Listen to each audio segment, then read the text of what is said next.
Hola a todos, bienvenidos a la sala número 3. En esta ocasión vamos a continuar con la sesión. Les voy a presentar aquí.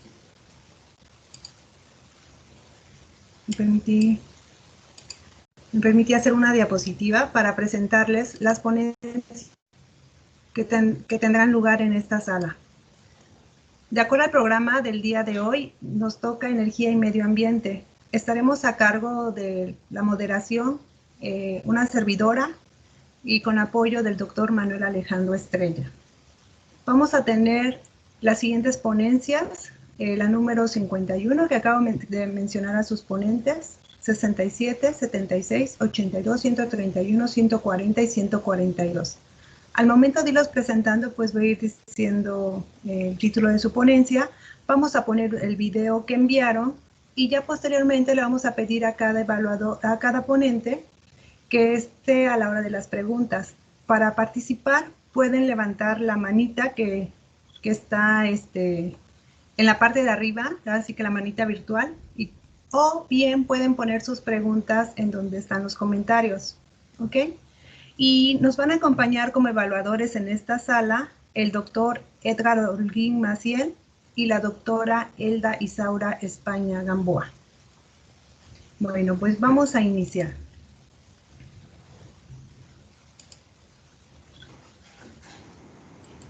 Vamos a iniciar con la primera. A continuación, aquí está el doctor Alejandro. Muchas gracias, doctor. Vamos a iniciar con la primera ponencia del día, la número 51. Es análisis de las tecnologías de pirólisis y gasificación para el uso de un residuo agroindustrial de cáscara de naranja como material bioenergético desde una perspectiva de análisis termocinético. Nos lo va a presentar Miguel Ángel López Velázquez, quien tiene un nivel académico de posgrado. Adelante, doctor.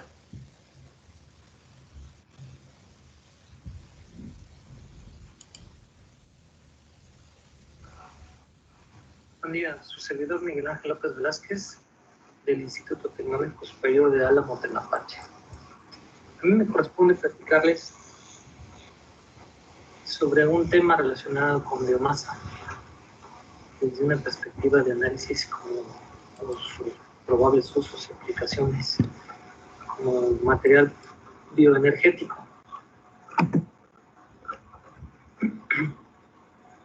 Uno de los temas en relación y económico es la energía, que tiene impactos para el desarrollo en cualquier país.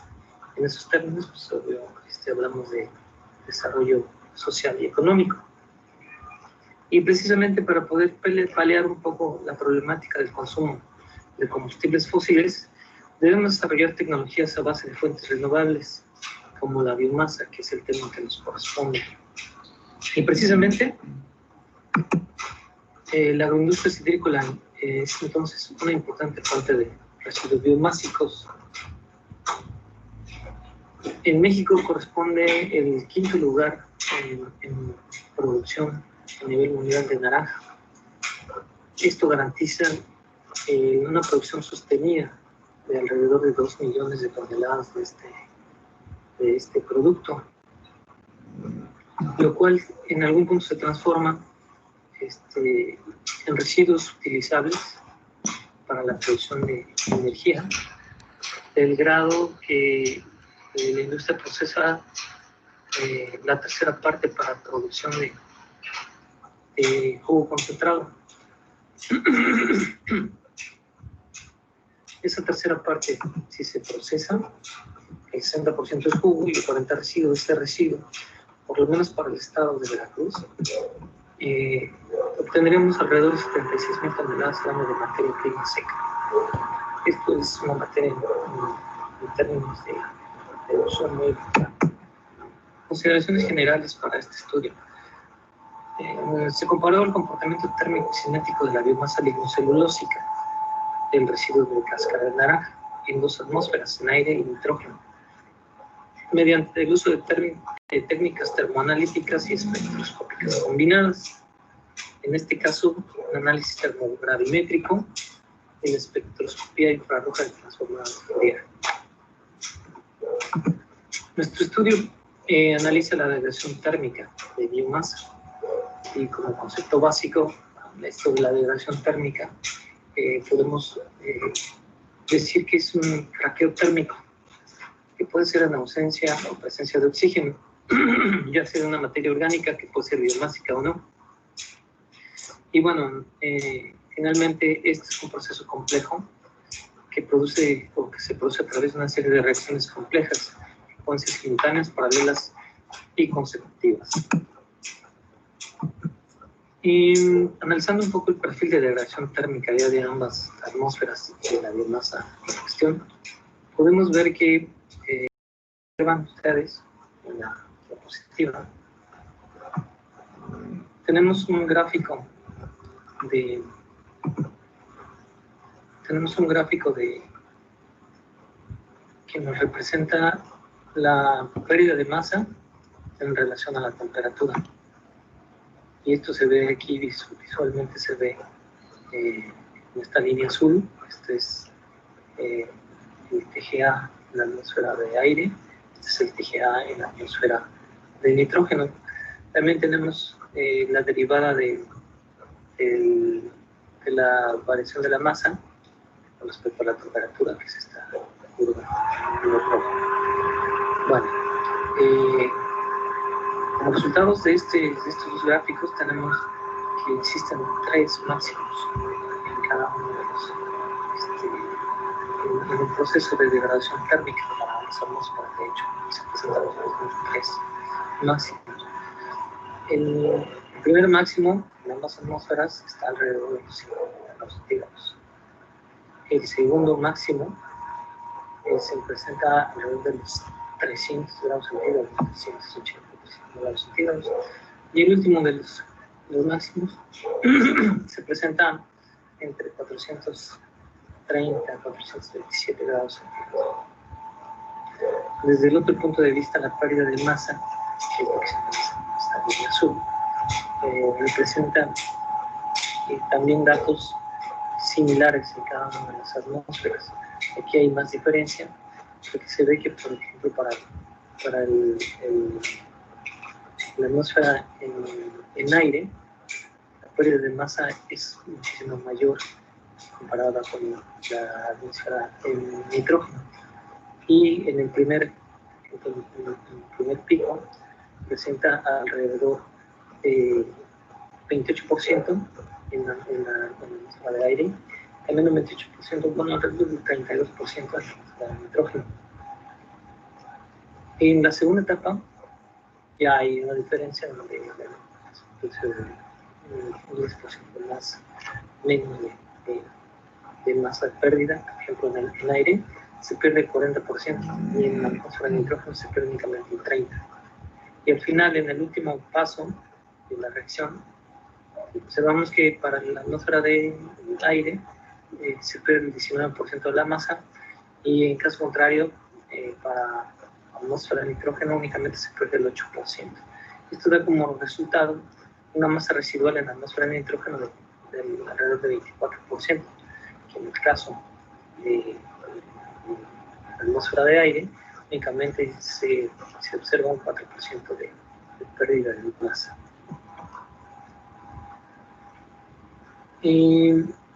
Revisando o analizando los productos gaseosos durante todo el proceso de degradación térmica, observamos que ambas atmósferas presentan una fracción condensable interesante. En el caso de la atmósfera en aire, esta es la fracción condensable, donde prácticamente podemos definir productos como alquitranes, bioaceites, en general diferentes componentes que también se pueden definir como ácidos pirrolinosos.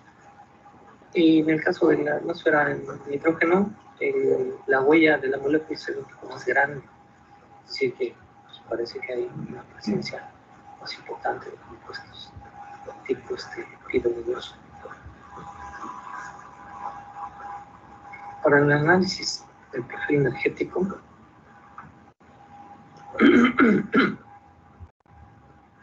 observamos que ambas atmósferas, al principio de la reacción, siempre existe una deshidratación, donde la demanda de energía para poder lograr esta deshidratación está alrededor de los 25-80 kilojoules por mol. Esa es como primera etapa de este proceso de degradación térmica.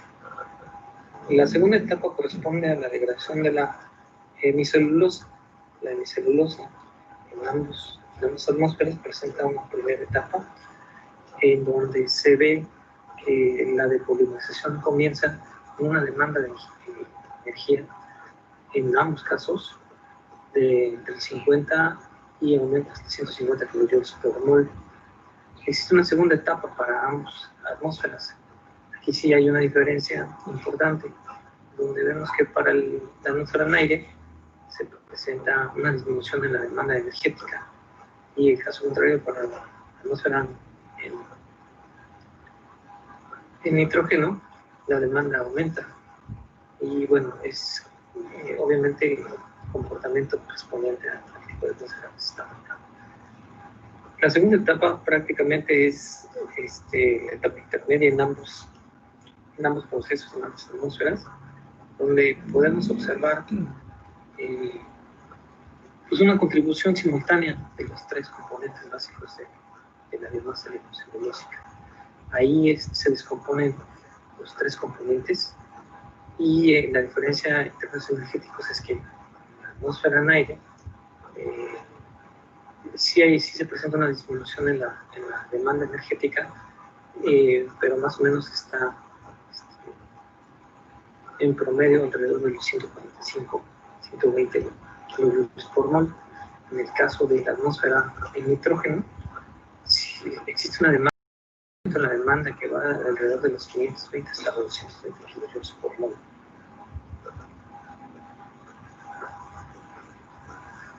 La siguiente etapa, que es la degradación de la celulosa, en ambos casos se presenta una reducción en la demanda energética.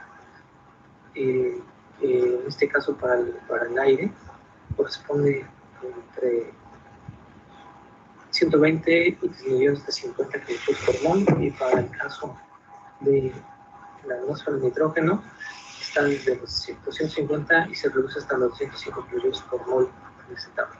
En la última etapa, que es prácticamente donde se degrada la lignina, en ambas atmósferas se presenta un comportamiento muy diferente, que podemos definirlo como un incremento básicamente de la demanda de energía, y esto lo podemos relacionar directamente porque es la parte final de la reacción, y donde existen fracciones carbonosas y cenizas que se están degradando, y por eso la exigencia en términos de energía. En conclusión, y en relación al análisis térmico del proceso en la atmósfera de nitrógeno, en esta se favorecen los productos sólidos, y lo podemos confirmar con la masa residual al final del proceso, que es alrededor del 24%, porque en la atmósfera de oxígeno es del 4%. Por otro lado, la liberación de materia volátil condensable, en ambas atmósferas existe esa presencia, y principalmente esto se presenta en la etapa intermedia de la reacción, para ambos casos en 350 y 350 grados centígrados. Para la atmósfera de nitrógeno se observa que es más favorable esa huella de la molécula que se observó en el infrarrojo. Nos da una idea que se presentan más componentes en esa reacción condensada volátil. Y finalmente, en la atmósfera de aire podemos decir que es una reacción de tipo catalítica, es decir, que la demanda energética no es mucha para la atmósfera de nitrógeno. Esto principalmente porque en algún punto hay oxígeno presente durante toda la reacción. Esto favorece la conversión térmica de todos los componentes y todas las reacciones que existen en ese proceso. Y bueno, en resumen, eso es todo. Gracias por su atención.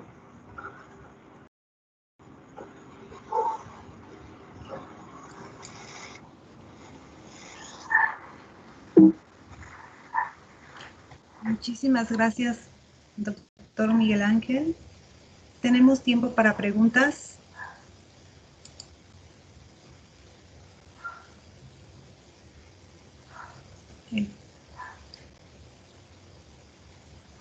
¿Alguien tiene alguna pregunta? Doctor Elda, doctora Elda.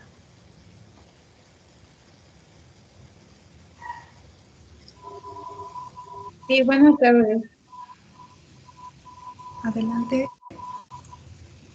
Adelante, doctora Elda. Sí, bueno, con base a sus experimentos, la conclusión viene siendo que es mejor la pirólisis que la gasificación en cuestión de producción de carbono. Es que no me quedó un poquito claro, la verdad, la presentación. Entonces, no sé cuál me podría resumir más o menos las conclusiones a las cuales ustedes llegaron. Y también con respecto a la demanda de energía, ¿es recuperable? O sea, ¿no se invierte más energía que lo que se recupera en los productos de los biocombustibles? Ok.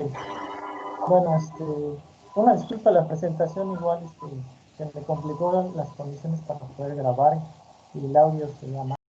Pero bueno, en resumen, puedo comentarte que ya comparando ambas atmósferas, de alguna manera ha sido más, inclusive en toda la gran mayoría de estudios que se han hecho sobre análisis térmico de biomasa, he visto más cantidad de estudios en atmósfera pirolítica. Yo quise hacer la comparación, o en el estudio tratamos de hacer esa comparación precisamente para ver en algún punto, dependiendo de la necesidad que tengas, puede ser una más favorable que otra. Obviamente hablamos desde una perspectiva, podemos hablar desde perspectivas económicas, desde perspectivas de infraestructura y todo eso. Como aquí yo comento algo sobre, o desarrollo un poco el tema de análisis termocinético, aquí lo que hay que rescatar es que en algún punto podemos utilizar una u otra, dependiendo de lo que nos convenga hacer, ¿no? Por ejemplo, ahí comento que se favorecen los productos sólidos en pirólisis, porque se completó toda la reacción. Al final de cuentas, si tú haces un proceso, o sea, a nivel planta piloto o algo así, si llevas a cabo toda la reacción desde los 30 grados hasta los 600, 700 grados, pues lo que vas a obtener es un carbón, ¿no? Y obviamente los condensables se producen durante toda la reacción. Al final de cuentas, depende mucho de tu necesidad y lo que tú quieras hacer. El estudio precisamente lo que nos da es ese análisis para poder diseñar un proceso de acuerdo a como nosotros, o digamos que dependiendo de lo que nosotros queramos producir. Por ejemplo, si la reacción se detiene alrededor de los 200 grados centígrados, podemos obtener reacciones condensables, y eso pues, obviamente lo podemos transformar en un biocombustible líquido. Si dejamos que la reacción continúe y omitimos los condensables, pues vamos a favorecer, por ejemplo, por lo menos en atmósfera de nitrógeno, pues un carbón, ¿no? Que a veces puede ser una opción que busquemos como probable biocombustible, el producto de esta biomasa. Entonces, no es tanto que uno sea más favorable que otro. Sí, se han estudiado más los procesos pirolíticos, pero a mí me parece que dependiendo de la necesidad podrías, con base en este tipo de análisis, determinar qué te conviene hacer, y eso pensando un poco en el escalamiento a futuro, ¿no? Sobre alguna posible aplicación, ¿no? Entonces, bueno, eso por un lado. Por el otro lado, híjole, me preguntaste otra cosa, si me recuerdas la vez que no me acuerdo. Sí, el consumo energético realmente Ok. se recupera al final Obviamente, con la energía. Ah, sí. digamos, un tema que se discute todavía, ¿no? Haces un balance costo-beneficio, y en muchas de las ocasiones, a veces, el resultado es que vas a gastar más energía en producir no sé, un líquido condensable, un biocombustible, que lo que propiamente te va a producir ese combustible, ese biocombustible, ¿no? Entonces esa discusión está ahí. Al final de cuentas, de lo que se trata este tipo de estudios es precisamente formar una base que seguramente tendrá una aplicación, no sé, en unos cuantos años cuando todo esto me parece que tenga un poco más de fiabilidad, ¿no? Definitivamente estos procesos, la pirólisis, la gasificación, son muy costosos y sí hay un punto de discusión, ¿no? Que actualmente pues compete precisamente este tipo de estudios. Obviamente sí es una gran cantidad de energía la que se le requiere para poder procesar esta biomasa, ¿no? Desde el inicio hasta que cuando se seca, ¿no? Porque la biomasa es húmeda, por lo menos la cáscara de naranja, hay que eliminar la humedad y luego todavía someterla a las temperaturas del proceso, etcétera, ¿no? Entonces es un buen punto de discusión toda esta materia. Muchas gracias. Muy bien. Muchas gracias. Tenemos una pregunta en el chat. Nos preguntan qué otros usos se les da al residuo actualmente. ¿Qué producto se puede obtener de su proceso? Aquí en la región, lo utilizan, por ejemplo, como alimentos para el ganado, ¿no? Entonces recuperan una porción y van y nada más lo tiran en el suelo a pie de carretera y bueno, luego lo van a recolectar y lo utilizan como alimento para ganado. No hay un control, a veces se pierde, pero bueno, es una alternativa que aquí digamos que la gente de aquí de la zona le da uso. Otro uso que tiene a nivel industrial es que se producen pectinas. Hay una empresa que se dedica a hacer eso, pero obviamente aquí el proceso de la fabricación de pectinas en relación al uso de esta biomasa es muy poca, ¿no? Solamente existe una empresa y, no sé, consume el 20% máximo de todo lo que se fabrica o lo que se produce de esta biomasa residual. Y bueno, en general nada más tiene esos usos, ¿eh? Y la cantidad tan enorme que tenemos de esos residuos, la gran mayoría luego terminan en el río, porque aquí hay un río, el río Pantepec, y las jugueras que están alrededor, pues las desechan en algún punto. Y si llueve, bueno, es una problemática importante, ¿no? En resumen, no hay mucho uso ni aplicación de este residuo como tal. Muchísimas gracias, doctor Miguel. Gracias por su presentación. Bueno, Gracias. continuamos. Gracias. Siguiente ponencia.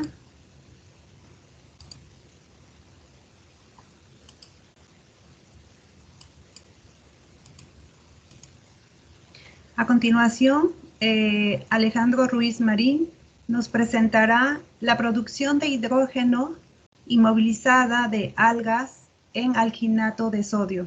¿Sí? Él es de nivel académico posgrado. Adelante, doctor.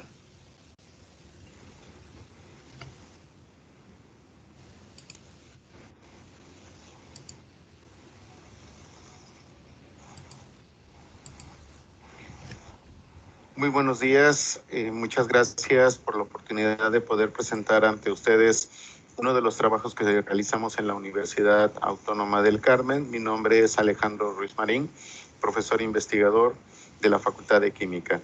El tema que voy a compartir con ustedes es la producción de hidrógeno usando microalgas inmovilizadas en alginato de sodio. Si bien es cierto, los biocombustibles que nos han llamado la atención es la producción de biohidrógeno, la de bioetanol, biogás y biodiesel. Son biocombustibles que muestran un gran potencial en diferentes áreas porque son biodegradables, es una energía renovable, no son tóxicos, sus emisiones a la atmósfera son bajas. Y además, pues obviamente esto participa en minimizar los impactos en el medio ambiente por el efecto invernadero. Se estima que una tonelada de biodiesel evita la producción de 2.5 toneladas de dióxido de carbono y azufre, por lo cual esto lleva a buscar alternativas para obtener biocombustibles que sean rentables y que compitan con los hidrocarburos fósiles. La calidad que han mostrado, en este caso el biodiesel, que es uno de los componentes de los biocombustibles que ha llamado más la atención, es que compite realmente con el diésel y la calidad es excelente. Uno de los biocombustibles que les estoy haciendo referencia es a partir de organismos fotosintéticos, y diversos estudios han implementado a las microalgas porque estas pueden llegar bajo condiciones de estrés cambiar los metabolismos por sus condiciones autótrofas, fototróficas, mixotróficas y heterotróficas. Pueden cambiar ese metabolismo y poder acumular ácidos grasos saturados y poliinsaturados. Es bien reconocido que las adicionales ventajas es la fijación del CO2, la remoción de nutrientes como nitrógeno y fósforo que se encuentran en las aguas residuales, y por lo tanto se les ha visto un gran potencial para participar en los tratamientos terciarios de aguas residuales. No obstante, cuando cultivamos microalgas en medios de cultivos convencionales y en aguas residuales, pues esto también crea la ventaja de producir una energía renovable y que además no compite con la industria alimenticia. Es por esto que muchos autores han definido que las microalgas tienen o muestran un alto potencial como una biotecnología para el tratamiento de aguas residuales y producción de energía renovable. El tema que hoy nos aboca es el estudio de biohidrógeno. ¿Y esto cómo lo llevan a cabo las microalgas? Lo llevan por la adopción de un proceso reconocido que es el two-stage. Es una biofotólisis indirecta, en la cual consiste en 2 etapas. La etapa 1 es cuando las microalgas fijan el CO2 en presencia de luz a través de la fotosíntesis y pues por ende produce oxígeno y acumulan carbón. Es biomasa. Esa biomasa es la que o fuente de carbono o carbohidratos o proteínas que van a estar inmersos en la célula, la van a utilizar para en la etapa 2. En la etapa 2, el hidrógeno se produce por la degradación de compuestos orgánicos almacenados vía condición anaerobia, usando sistemas multienzimáticos, pero que a la vez se ve estimulado por una condición anaeróbica, es decir, en ausencia de luz. Es por eso importante también seleccionar a la microalga, porque muchas de estas no pueden estar trabajando en condiciones mixotróficas. ¿Esto qué significa? Poder cambiar sus metabolismos en ciclos de luz-oscuridad. Cuando se lleva a cabo este proceso, se ve un beneficio en cultivo de células libres, donde la estimulación para la producción de hidrógeno se lleva a cabo por estrategias bajo limitación de sulfuro y fuentes de carbono externas, lo cual induce la expresión de la hidrogenasa. La biofotólisis indirecta consiste en estas 2 etapas, pero el estresante o el activador es que los medios de cultivo tengan una limitación de sulfuro, y muchos autores concuerdan de que si además, si la microalga tiene la capacidad de poder crecer y aprovechar fuentes de carbono externa, pues el agua residual sería una alternativa y minimizaríamos los costos agregándole fuentes de carbono como típicamente se le agrega glucosa, y las aguas residuales pues tienen fuentes de carbono que pueden ser aprovechables. Muchos de los estudios se ha trabajado bajo este concepto de limitación de sulfuro y usando diferentes fuentes de carbono, pero todos concuerdan que las células inmovilizadas producen mayor cantidad de hidrógeno, y esto es por la sencilla razón de que tienen una alta actividad metabólica. Las células inmovilizadas están dentro de un nicho Este es un gel que es, en este caso, en este estudio usamos el alginato, pero le da una mayor actividad, mayor tiempo de retención, menor sedimentación, alta penetración de luz y mayor tasa fotosintética.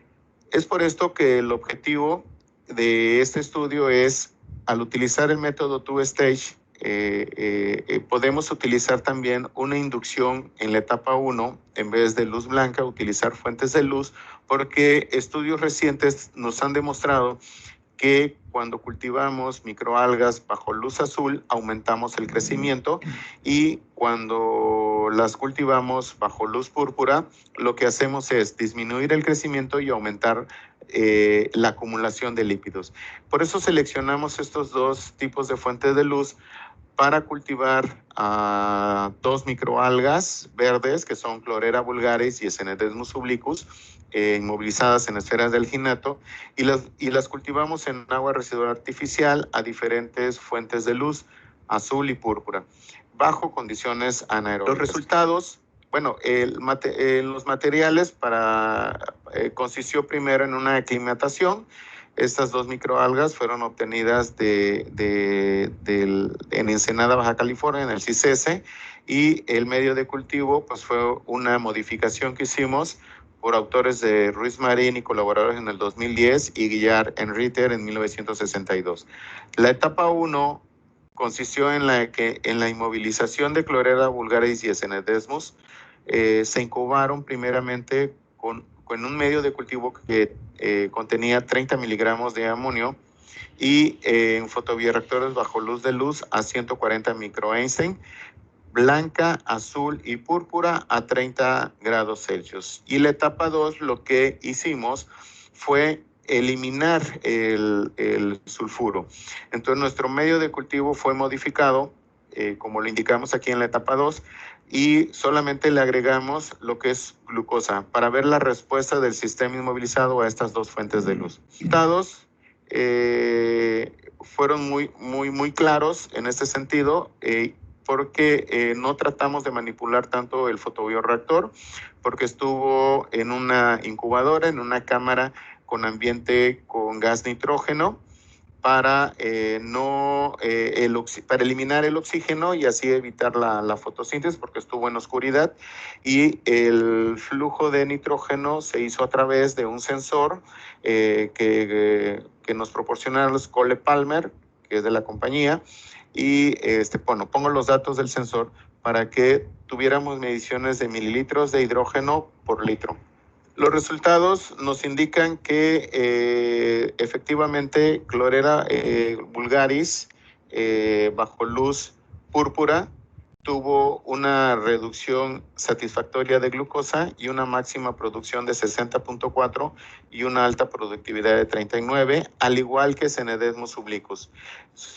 Aunque si vemos los dos resultados marcados en amarillo, vemos que Esenedesmus obliquus tiene una mejor respuesta para la producción de hidrógeno, alcanzando hasta 240.8 mililitros de hidrógeno por litro por día. Esto nos lleva a concluir que ambas microalgas pueden adaptarse a un sistema mixotrófico, pero que también podríamos aprovechar las fuentes de carbono externas para su producción. La evolución de hidrógeno lo muestro en esta gráfica, y para ser concretos, la luz púrpura fue la que tuvo mayor producción de hidrógeno con una fase de adaptación mucho más corta de 12 horas previo a la producción de hidrógeno, con una duración más o menos de 30 horas y 5 horas respectivamente para Chlorella vulgaris y Esenedesmus obliquus. Lo que nos da una pauta para seguir investigando y poder evaluar la producción de hidrógeno con aguas residuales reales. Les agradezco mucho su atención. Fue muy corto, son 10 minutos, pero...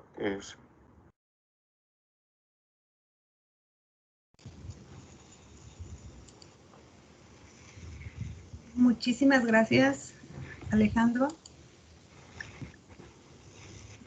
Sí, doctora. Gracias por tu presentación. Sí. ¿Alguna pregunta?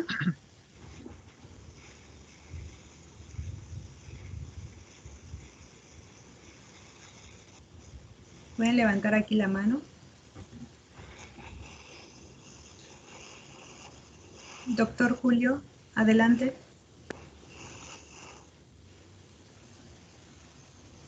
Doctor Alejandro, un gusto verle nuevamente. Doctor Julio, qué agradable sorpresa. Un Voy a gusto abrir mi cámara para que me vea, que vea que no ha cambiado tanto. Sigues igualito. Muchas gracias por su presentación. Quería preguntarle si pudiera ahondar un poquito más en cuando mostró las tres condiciones en las cuales alcanzó mayor biomasa. Hay un salto muy importante en el tercer tratamiento para ambas cepas. Me perdí un poquito ahí en esa parte de la presentación. ¿A qué se debe esa diferencia tan grande entre los tres distintos tratamientos? Sí, Y en la una segunda producción de pregunta. Adelante, sí. Sí, cuando nosotros iniciamos con estas dos cepas, iniciamos primeramente cultivándolas en un medio enriquecido. Esto es para que pudiéramos tener una mayor cantidad de biomasa, pero utilizamos como factores prioritarios o que pudieran estar compartiendo este fenómeno, porque previos estudios nos habían confirmado que la luz violeta era un inductor a la acumulación de lípidos, la luz azul para el crecimiento y la luz blanca la utilizamos como control. Previo a entrar a un periodo de anaerobiosis, o sea, en un sistema anaeróbico, las microalgas fueron cultivadas en esas condiciones de iluminación a 140 microeinstein con luz azul, luz púrpura y luz blanca. Cuando obtuvimos ya la aclimatación a esas condiciones, obviamente la luz tiene algo muy importante que ver, porque observamos que tanto afecta el crecimiento como la composición bioquímica. Entonces, los colocamos en un fotoreactor, pero en una cámara que contuvieran en ambiente inerte, en este caso inyectamos nitrógeno, y lo que observamos claramente es que en la segunda etapa, en el periodo de anaeróbico, que le agregamos glucosa para que tuvieran fuentes externas de carbono, observamos que Cenedesmus activó muy rápidamente la deshidrogenasa. No tuvimos datos de hidrogenasa, pero pudimos observar por el cambio de tintes, no recuerdo el nombre el tinte que utilizamos, pero cambió el color y el sensor nos empezó a dar una lectura continua. Aquí la idea de este proyecto era, o es, que todavía en muchos artículos se documenta que existen picos máximos de producción de hidrógeno. Lo que nosotros queríamos observar era realmente cuándo iniciaban estos periodos de producción y cuánto era la fase que duraba. Las metodologías que se han empleado es capturar el hidrógeno, inyectarlo en un cromatógrafo y determinar cuál es la cantidad. Lo que nosotros realmente deseamos en este trabajo es saber la cinética de producción de hidrógeno. Por eso estuvimos indagando y encontramos este sensor que se ha utilizado a nivel industrial y que fue adaptado en nuestro laboratorio para hacer las lecturas y obtuvimos esta cinética. Aquí lo importante es que se observa que la intensidad de luz y las condiciones en que fueron operadas previo a la condición anaeróbica es de que hace que se active en algunos más rápidamente la hidrogenasa para producir hidrógeno y en otros un poco tardío. Está muy interesante esto porque nos va a permitir de alguna forma seguir explorando cuáles son aquellas intensidades, cómo podemos manipular el fotobioreactor de tal forma de ser un poco rentable. Muchas gracias, doctor. Para darle tiempo a otra pregunta, le voy a poner mi segunda pregunta aquí en el chat. Ojalá tenga chance de responderla más adelante. Gracias, doctor Julio. Gracias. Un gusto saludarte. Gracias, bienvenido. Gracias por estar aquí. No, sí. Adelante, doctora Elda. Sí, buenas tardes. Muy interesante el trabajo. Me surgió una duda con respecto, veo que inmovilizó, ¿no?, los microorganismos sobre alginato. Sí. ¿Ustedes lo lograron hacer sin la inmovilización? ¿Hay alguna diferencia en estas producciones o solamente funciona cuando está inmovilizado? O sea, ¿por qué la importancia de la inmovilización en este caso? Bueno, la importancia de estar inmovilizadas las células es porque podemos de alguna forma ver cuánto es la producción, porque se activa más rápidamente el metabolismo de las células, pero para fines prácticos es estar haciendo reemplazos de medio con activadores o con medios de cultivo libres de sulfuro. Entonces, trabajar con células inmovilizadas pues nos facilita mucho la operación en el fotobioreactor, porque no tenemos que estar cosechando y haciendo reemplazos de medio. Entonces, recuperamos toda la biomasa porque esta está confinada en una matriz y por ende podemos hacer continuo el proceso de producción.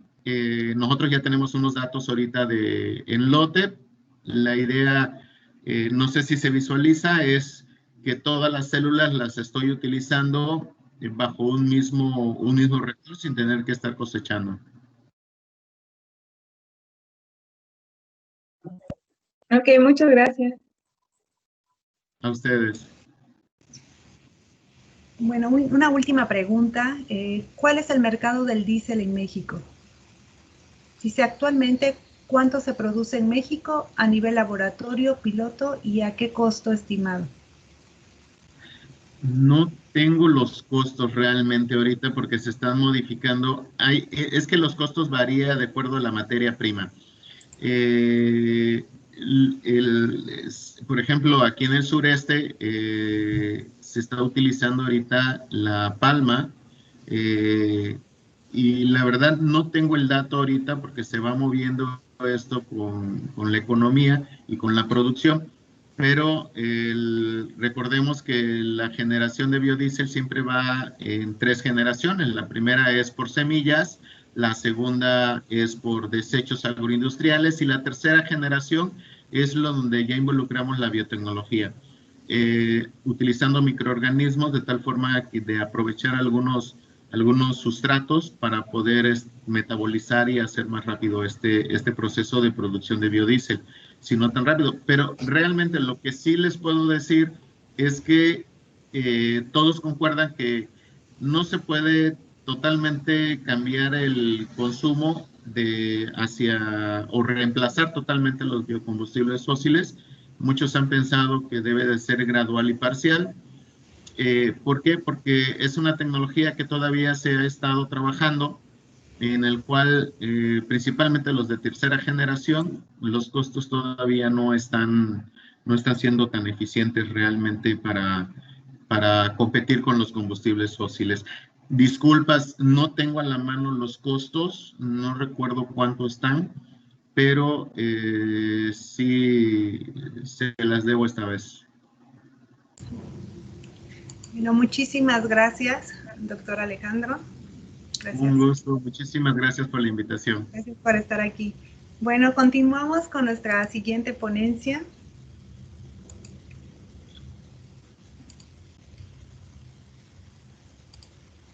A continuación, vamos a escuchar la ponencia de Manuel Emilio Canto Robertos, que se titula Potencial bioquímico de biohidrógeno a partir de residuos alimenticios hidrolizados con Aspergillus tuberoensis mediante fermentación en estado sólido. Por favor, adelante.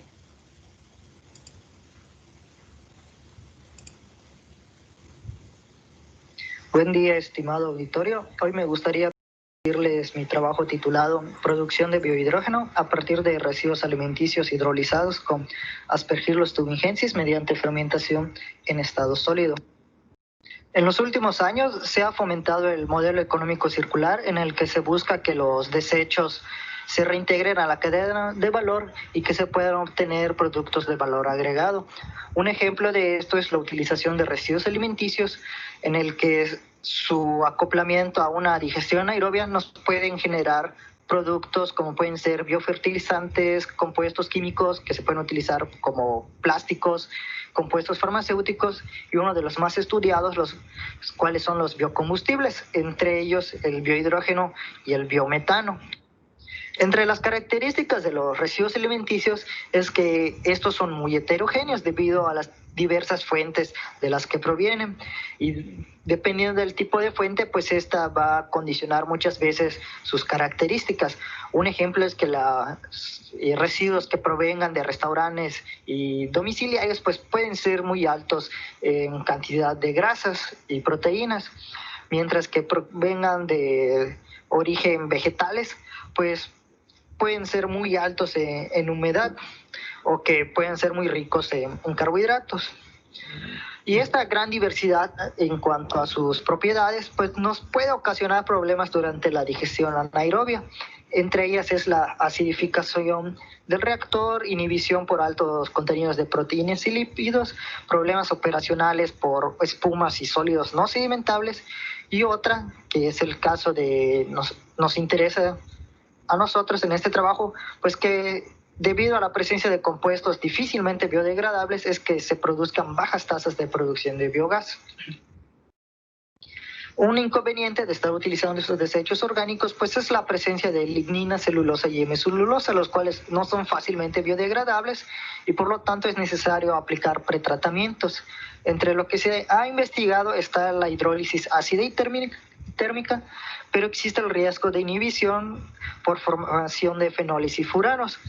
Una tercera investigación que se ha hecho es la hidrólisis enzimática con enzimas comerciales, pero esto nos puede causar elevación de los costos de operación.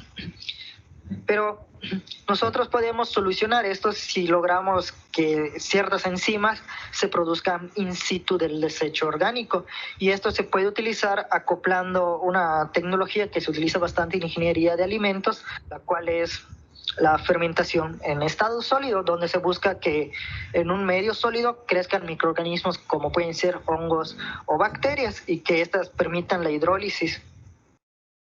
Dentro de la fermentación en estado sólido se ha predominado el uso de hongos por su capacidad de penetración y adherencia en el sólido, además de que al propio sólido, al tener baja cantidad de humedad, pues se facilita el crecimiento de los hongos y que estos le ganen a las bacterias. Y también algo que es muy importante es que estos hongos producen enzimas extracelulares como pueden ser hemicelulosas, celulosas, las cuales nos pueden ayudar a degradar los compuestos no fácilmente biodegradables.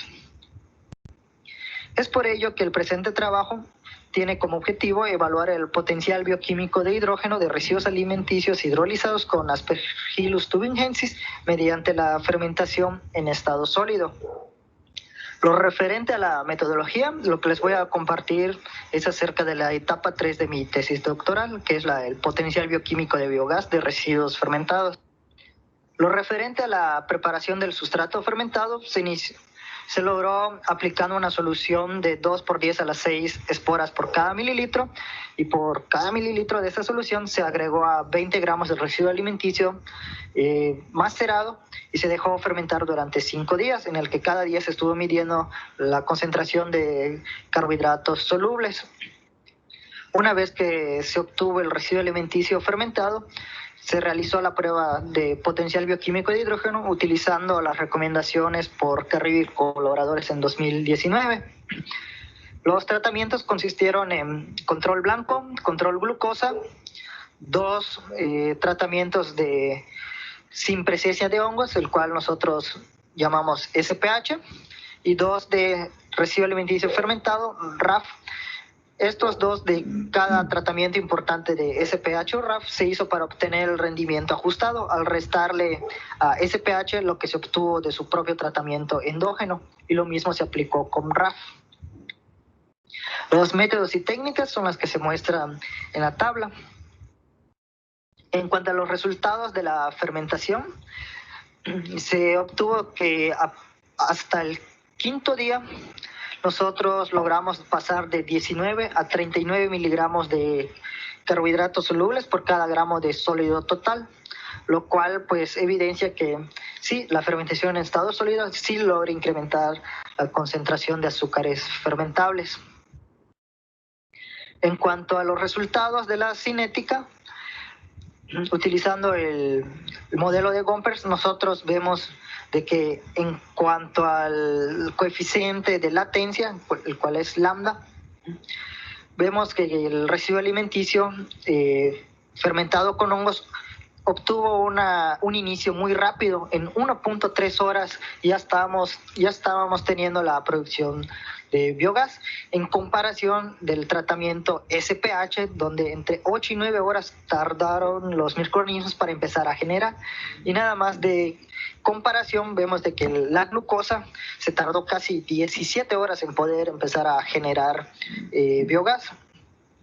En cuanto a su comparación de rendimientos ajustados, vemos de que el tratamiento RAF pues fue el mejor, con 23 mililitros de hidrógeno por cada gramo de sólido volátil del residuo alimenticio, y también el RAF fue el mejor en productividad, obteniendo 176 mililitros por cada litro de reactor al día. En la presente gráfica de cinética, en la cual pues no están ajustados los rendimientos, nosotros podemos observar que el tratamiento SPH necesita aproximadamente entre 40 y 45 horas para alcanzar su asíntota. En contraparte, el tratamiento RAF necesita un tiempo de entre 15 y 20 horas para llegar a su máximo de producción. Lo que podemos acá notar es que si en el tratamiento RAF volviéramos a iniciar el reactor alimentándolo nuevamente, muy seguramente rebasaría lo que es el tratamiento SPH. Y señalo, aquí todavía no se ve el ajuste, el cual se señaló anteriormente. En cuanto a la generación de ácidos grasos volátiles en el digestato, el tratamiento RAF pues nos produjo mayor cantidad de ácido acético y butírico.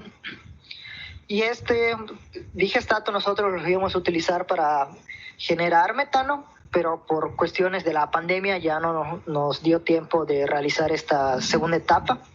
Y cuando se pueda trabajar en laboratorio, reanudaremos el experimento y ya nosotros vamos a poder determinar cuál es el potencial bioquímico de metano de este digestato y ya obtener el panorama completo de dónde se produjo mayor cantidad de biogás en cuanto a si utilizando el fermentado o no utilizando el fermentado. En cuanto a las conclusiones, es de que el pretratamiento del residuo alimenticio mediante fermentación en estado sólido con Aspergillus thuringiensis pues fue capaz de aumentar la producción de hidrógeno, ya que permite la hidrólisis del sustrato. Otra es de que el uso de la fermentación en estado sólido logra disminuir considerablemente el tiempo de latencia, y con el uso de la fermentación se obtuvieron los mejores rendimientos y productividades ajustadas. Y otro es que el residuo alimenticio por sí solo puede generar mayor cantidad de biogás que el sustrato fermentable, ya que puede contener una alta carga microbiana nativa. Esas fueron las referencias del trabajo, y agradecer al laboratorio Lipata de la UNAM en Querétaro por las facilidades de desarrollo del experimento, y muchas gracias por su atención. Muchísimas gracias, Manuel Emilio. Viene la sesión de preguntas. Adelante, ¿alguien tiene alguna pregunta? Vemos manitas ya levantadas. Doctora Elda, ¿tiene alguna pregunta?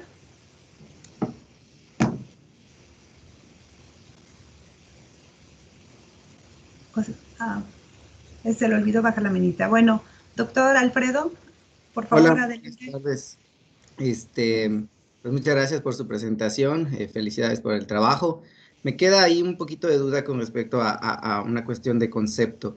Menciona en el título incremento en la producción de hidrógeno, pero después hace conclusiones con respecto a biogás. Entonces, a mí me queda un poquito esa pregunta. ¿qué estuvo monitoreando y sobre qué tuvo más interés? ¿Sobre el contenido de metano o el contenido de hidrógeno? Me disculpo por ese mal uso de los conceptos. El equipo, pues, mide lo que es el biogás, pero dado unas cuestiones de cómo manejarlo, nosotros podemos, con cuestiones de la cromatografía, pues determinar dentro del contenido del biogás cuánto corresponde a hidrógeno. Entonces, nosotros los que nos interesa, pues, fue evaluar el hidrógeno. ¿Sí? Pero realizaron el ensayo, o sea, se hizo cromatografía con TCD para determinar cuánto de hidrógeno hay en el biogás. Sí, se realizó lo de cromatografía. Ah, ok. Entonces, o sea, los resultados y los gráficos que presenta sí es con respecto a biohidrógeno, ¿no? Sí. Ok, perfecto. Y bueno, veo, no sé si ya hay otras preguntas, doctora, o puedo hacer una más. Adelante, doctor. Gracias. Bueno, entre los procesos que se han reportado para aumentar la producción de biohidrógeno, he escuchado y leído últimamente que hay mucho interés sobre el uso de níquel. ¿Podría comentarnos algo al respecto? Sí, en el laboratorio en el que estoy participando, ellos están haciendo experimentos agregando metales. En este caso, creo que ellos, además del níquel, quieren ver la cantidad de fierro, cobre, y hay 2 metales más que están agregando. Dentro de los resultados preliminares que me ha tocado ver con ellos, es de que el níquel tiene, digamos, puede ser bueno y malo. De repente nos Claro, encontramos hay una, sí. con situaciones de que si nos pasábamos de cierta concentración, no había producción de hidrógeno, o que de repente el tiempo de latencia era muy largo. Y de hecho, lo que notamos más que beneficiar en cuanto a si aumenta o no la cantidad de hidrógeno, lo que afectaba el níquel era más en el tiempo de latencia. Mm, Dentro de los resultados preliminares que he visto, eso te puedo compartir en cuanto al níquel. ok, muchas gracias. ¿Verdad?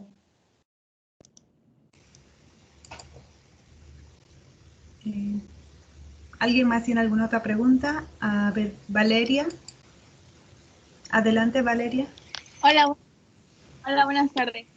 Bueno, no conozco mucho del tema, pero en la parte de la metodología, cuando se preparó el sustrato, usaste una solución de esporas creo que al 0.1% y lo dejaste fermentar por 5 días. ¿Habría alguna diferencia si se deja fermentar por más o por menos tiempo o si es menos la solución? Ok, te comento cómo fue un poco lo de la metodología. Lo del 0.1% es del surfactante que utilizamos para recoger las esporas en este caso, de nuestra cajita Petri donde las teníamos guardadas.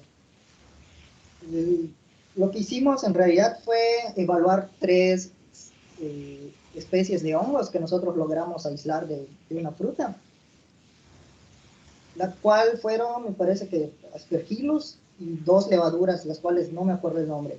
La cuestión es de que se dejó por 7 días evaluar cuánta cantidad de carbohidratos solubles producían estas 3 cepas, y al final del experimento se vio que quien generaba más era Aspergillus.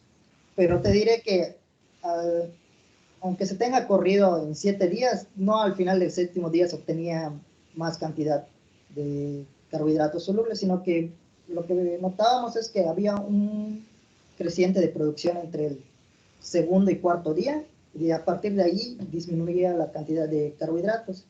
Una vez que nosotros obtuvimos que Aspergillus era la adecuada, entonces hicimos un segundo experimento de ver cuál era la concentración adecuada de esporas. Utilizamos desde, me parece, 1 por 10 a la 4 esporas hasta 1 por 10 a la 8 esporas por cada mililitro. Entonces nosotros obtuvimos de que la mejor concentración era, la mejor concentración era 2 a las 2 por 10 a las 6 esporas por cada mililitro hasta el 5º día. ¿Sí? ¿Me logré explicar? Sí, muchas gracias. Bueno, vamos a agradecer a Manuel Emilio. Muchísimas gracias por tu presentación. Si tienen alguna otra pregunta, los invitamos a escribirla en el chat y ya luego nos podrías apoyar respondiendo, Emilio. Gracias. Vamos a continuar con el programa. A continuación, le vamos a dar la palabra a Isaac Sarabia Pérez con el proyecto Estudio Experimental de la deshidratación de las hojas de stevia Rebaudiana Bertoni en un secador solar del tipo túnel. Él tiene un nivel académico de posgrado. Adelante.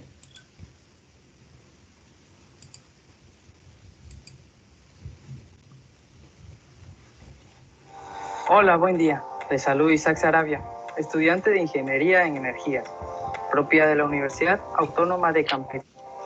Este artículo se realizó en conjunto con la doctora Margarita Castillo Telles, la doctora Beatriz Castillo Telles, así como la participación del doctor Francisco Lezama Zárraga.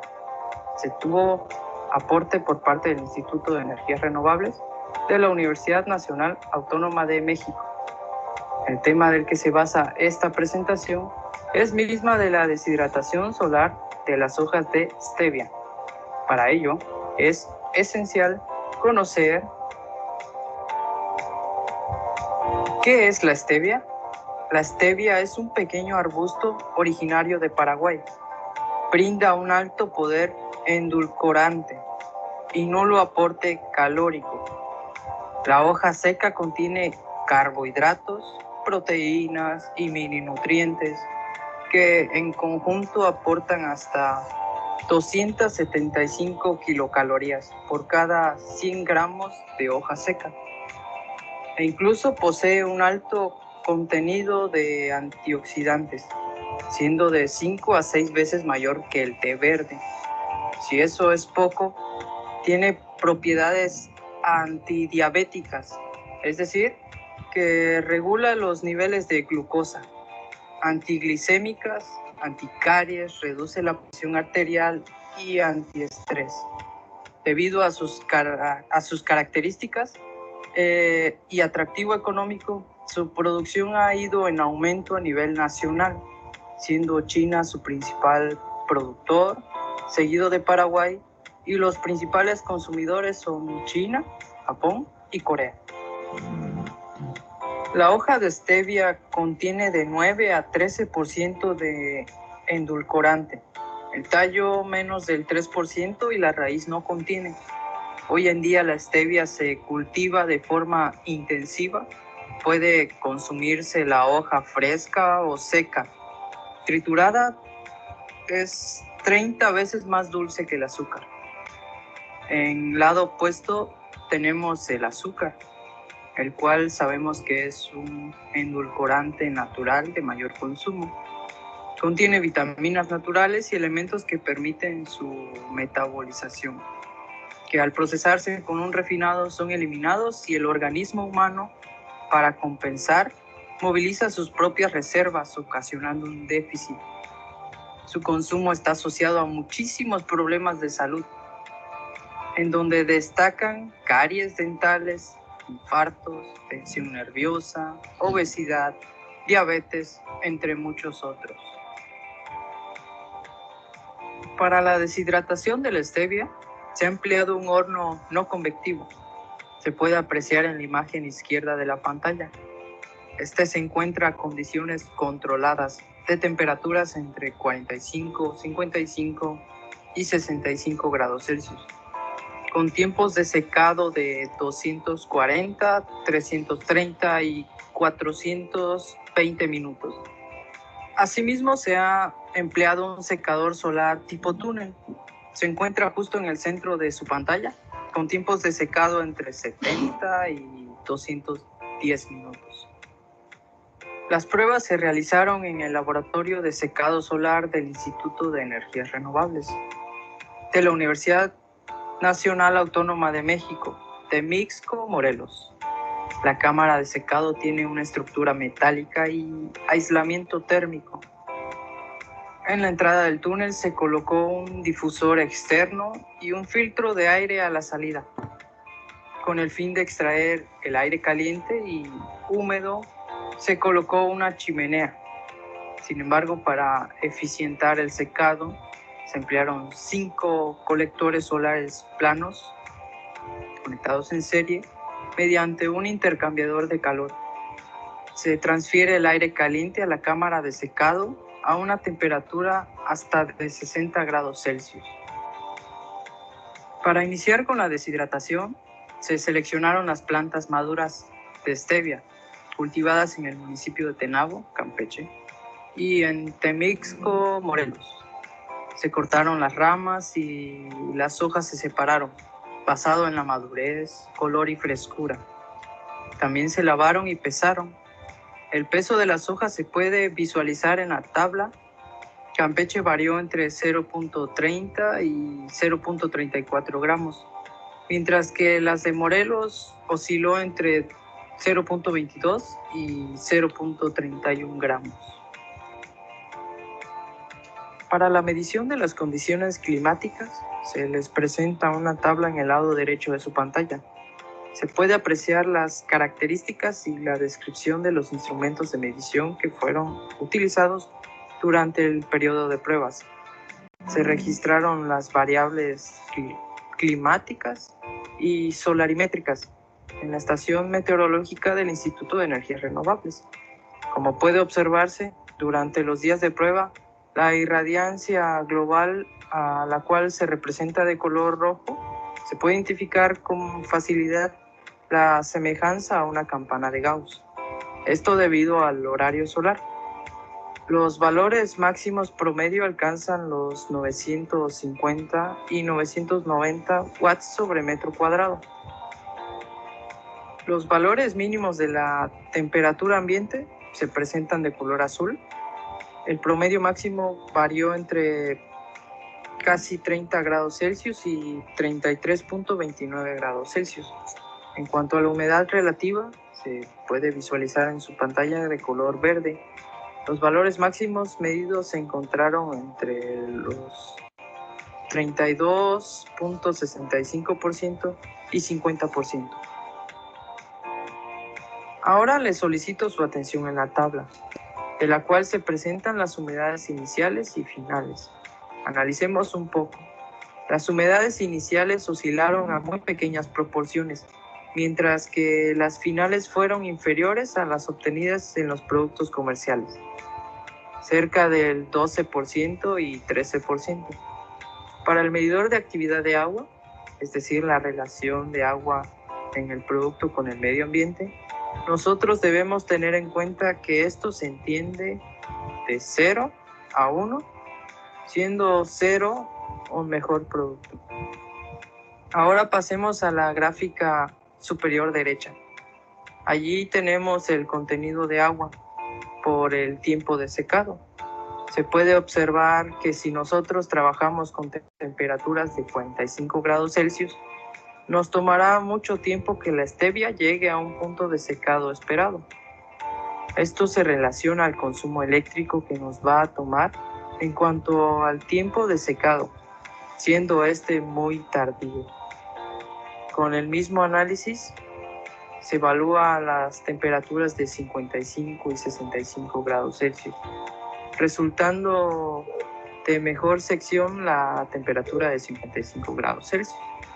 Debido a que se presenta muy semejante al 65 grados Celsius, con una sola diferencia.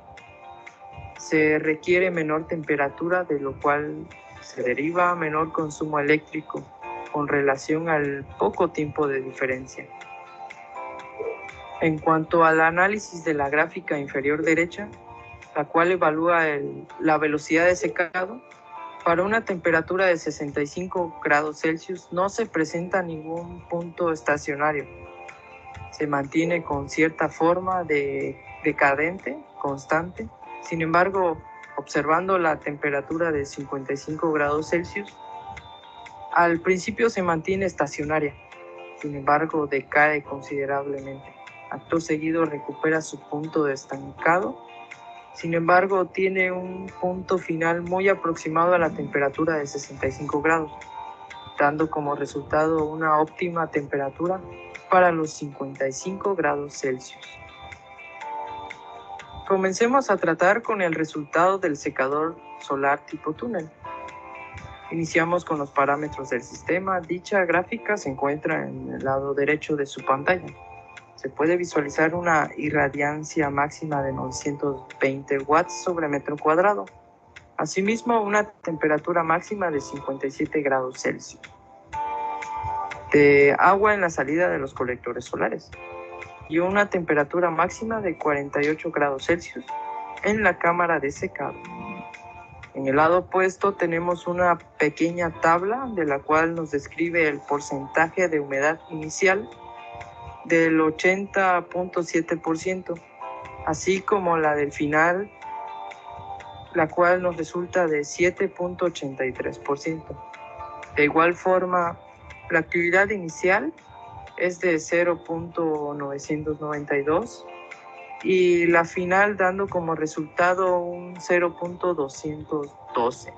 Recordando entre la anterior diapositiva, si la relación de agua por el producto en el ambiente es cercano a cero, significa una mejor calidad para el producto. Ahora, como puede observarse en la gráfica izquierda, las pendientes de las curvas originadas en las tres muestras se pueden visualizar en la tabla de color verde. Cada muestra mantiene una cantidad de peso diferente. Entonces, las curvas son muy similares, aunque la velocidad de secado de la muestra 2 y la muestra 3 son ligeramente más rápidas que la correspondiente a la muestra 1, debido básicamente a que esta muestra tiene más masa que las anteriores. En cuanto a los tiempos de secado, se tienen 180 minutos para la muestra 2 y la muestra 3 y 210 minutos para la muestra 1. Los resultados con respecto al horno eléctrico se derivó en un plazo de tiempo de 5 a 8 horas, entre 45 grados y 65 grados Celsius. La óptima temperatura fue de 55 grados Celsius, con un tiempo de 6 horas. En cambio, los tiempos de secado obtenidos en el secador tipo túnel, apoyado con colectores planos, el resultado fue aún más corto, en un rango de 3 a 4 horas, con una temperatura promedio de 45 grados Celsius. Con base en los resultados obtenidos, la tecnología de secado solar tipo túnel resulta más económica, más amigable con el medio ambiente y más adecuada para el tratamiento de las hojas de stevia, teniendo una economía energética muy importante, con poca inversión y con una aceptable calidad del producto deshidratado.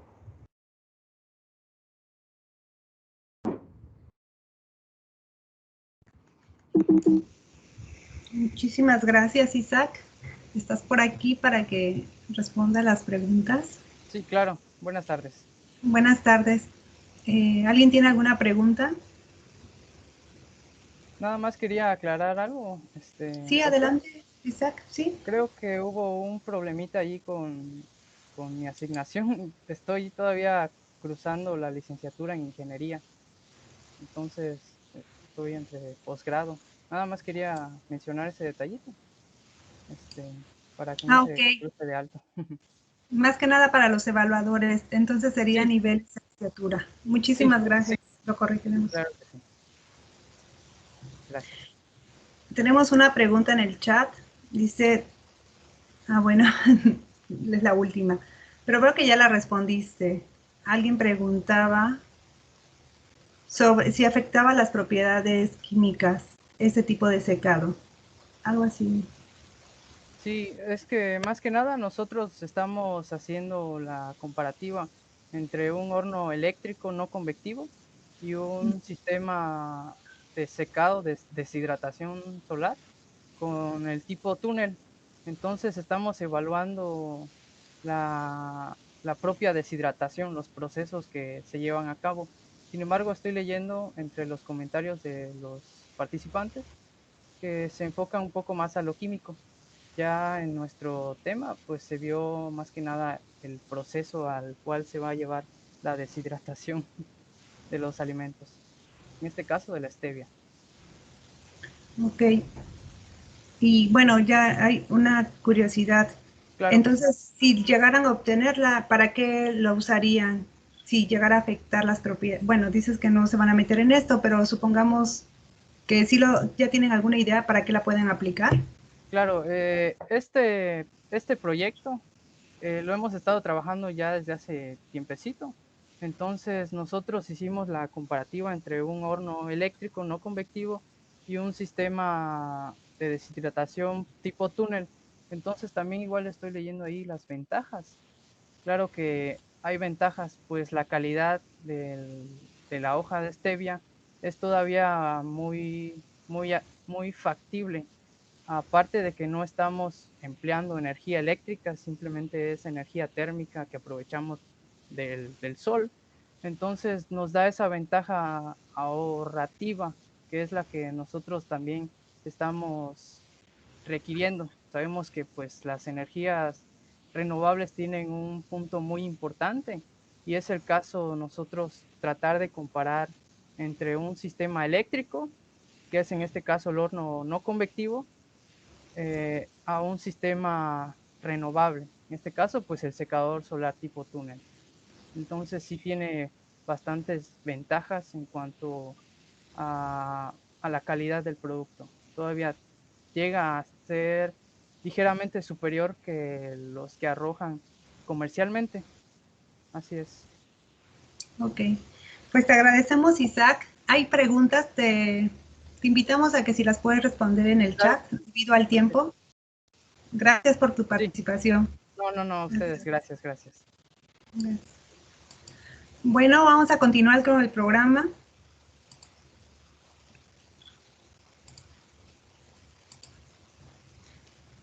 A continuación, Rodrigo Guzmán Pedraza presentará análisis de la función de óxido reductasas en la bioconversión de lignocelulosa, perspectiva metaproteómica. Tiene un nivel de posgrado, y si no, pues ya al final lo corregimos. Adelante.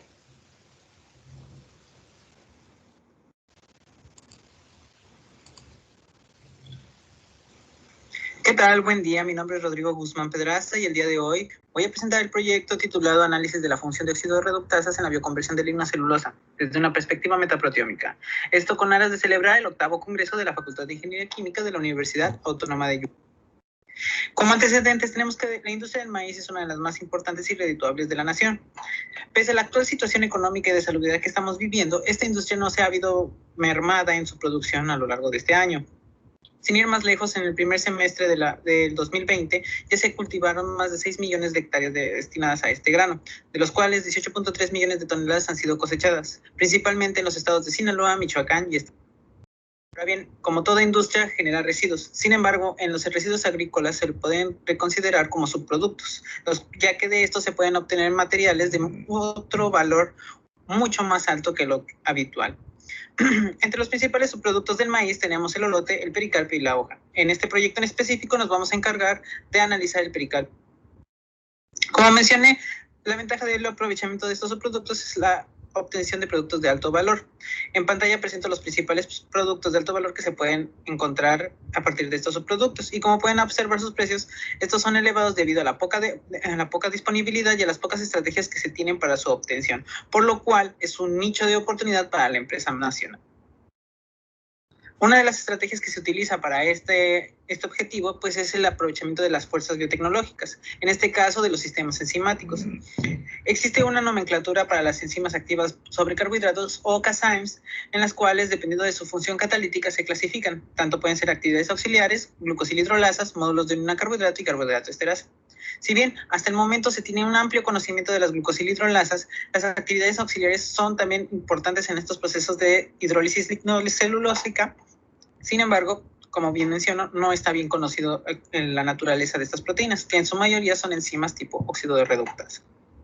Ahora bien, los actuales cócteles enzimáticos que se comercializan a nivel global, pues tienen ciertas ventajas y desventajas debido a este poco conocimiento de las otras enzimas casi.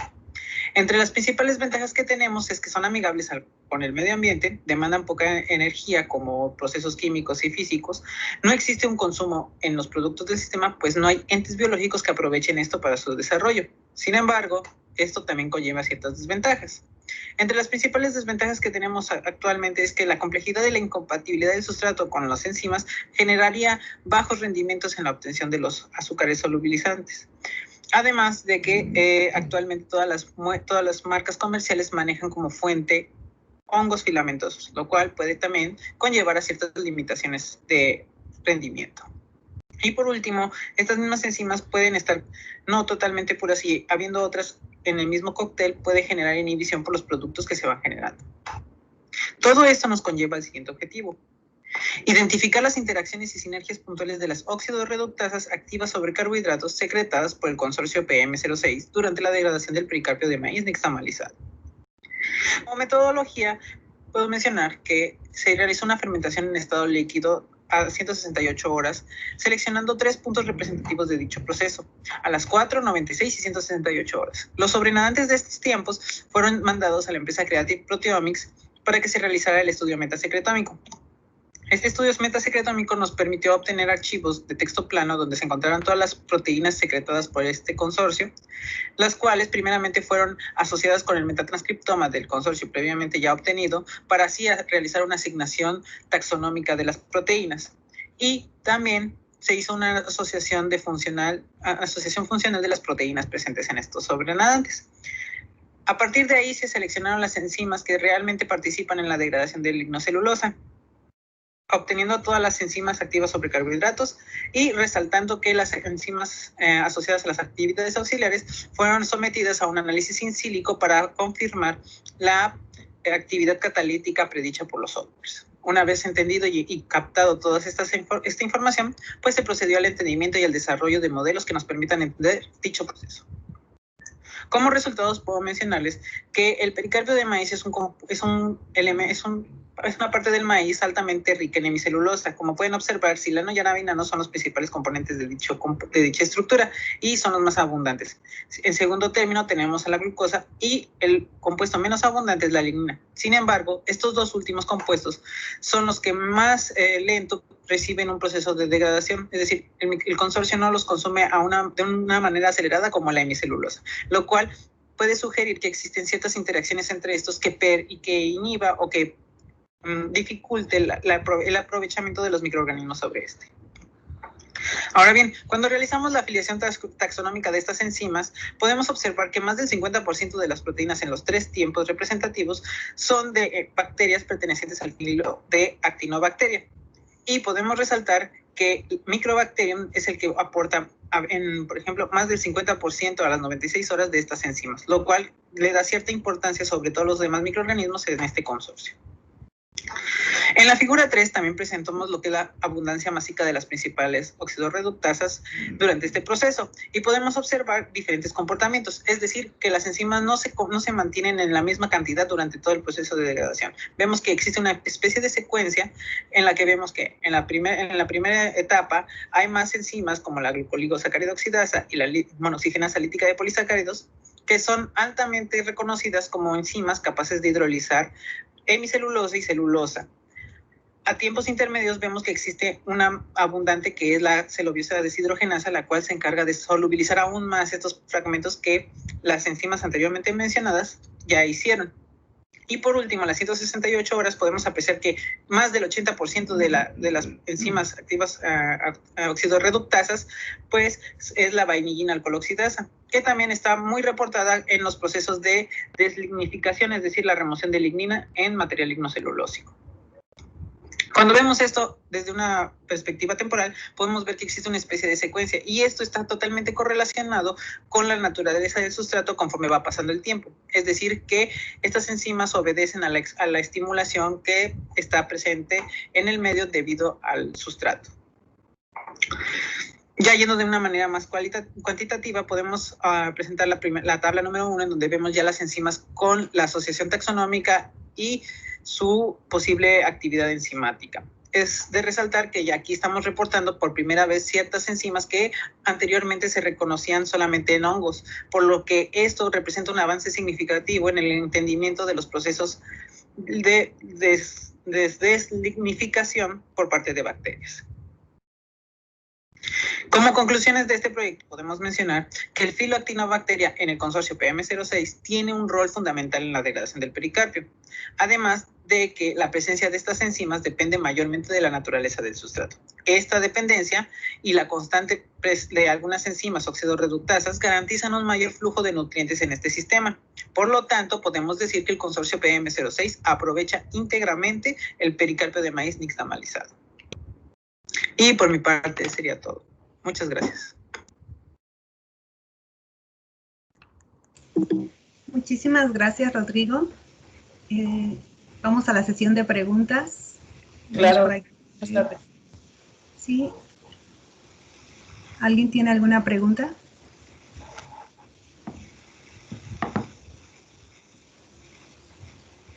Aquí hay una pregunta en el chat. ¿Cuál ha sido la eficiencia respecto a los secadores que han utilizado? Esa es de la pasada. Respecto a los secadores que han utilizado. Esa pregunta creo que es de la sesión pasada.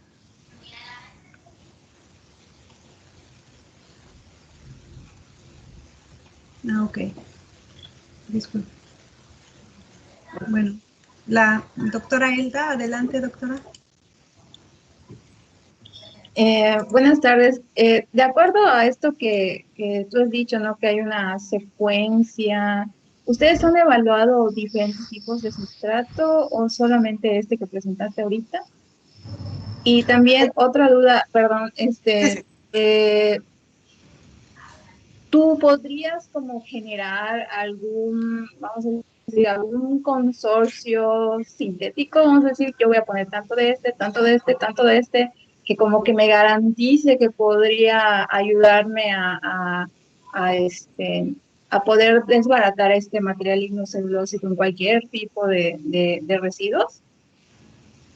Ok, muchas gracias, doctora. Respondiendo a su primera pregunta, actualmente estamos trabajando solo con este sustrato, con el pericarpio de maíz, ya que estamos, en el grupo de trabajo estamos tratando de generar modelos que puedan ejemplificar los procesos metabólicos en comunidades microbianas sobre lignocelulosa. Entonces, ahorita no hemos abarcado más sustratos debido a la complejidad y variación que va a dar como resultado el metabolismo en función de ese sustrato. No sé si me explico. Y con respecto a la segunda, sí, efectivamente, uno de los objetivos o una de las perspectivas que tenemos en este trabajo es la generación de un consorcio sintético a partir de este consorcio endógeno de pericarpio de maíz, seleccionando las bacterias más adecuadas o las que de verdad están aportando enzimas, sistemas enzimáticos para degradar este pericarpio de maíz. Ok, muchas gracias. No hay de qué. Pues muchísimas gracias, Rodrigo. A ustedes, gracias por tu presentación. Vamos a continuar con el programa.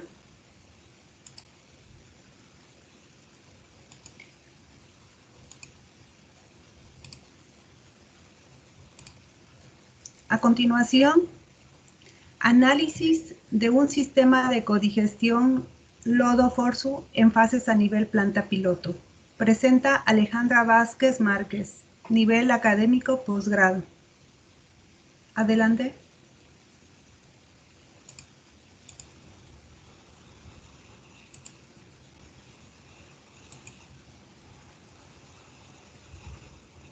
Buen día, mi nombre es Alejandra Vázquez Márquez y el día de hoy les voy a presentar el tema Análisis de un sistema de codigestión Lodo-Forzu en fases a nivel planta piloto. Mis colaboradores en el desarrollo de este trabajo fueron la doctora María Estela Montes Carmona, el doctor Óscar Velázquez Camilo y la doctora Isabel del Castillo González. Este trabajo fue desarrollado por alumnos de la licenciatura de Ingeniería Química en el Instituto de Ingeniería de la región Veracruz en la Universidad Veracruzana. ¿Qué fue lo que nos llevó a estudiar este tema?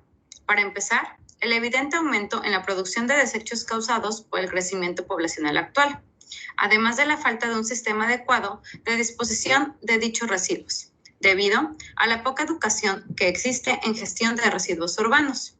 Por otro lado, el aumento poblacional genera que las necesidades poblacionales sean mayores, ocasionando un gasto excesivo de energéticos no renovables, dejando solo dos alternativas: la sobreexplotación de los recursos naturales o la búsqueda de energías alternativas. Una alternativa para ayudar a minorar los efectos causados por el crecimiento de los desechos y la falta de energéticos es la digestión anaerobia. ¿En qué consiste la digestión anaerobia?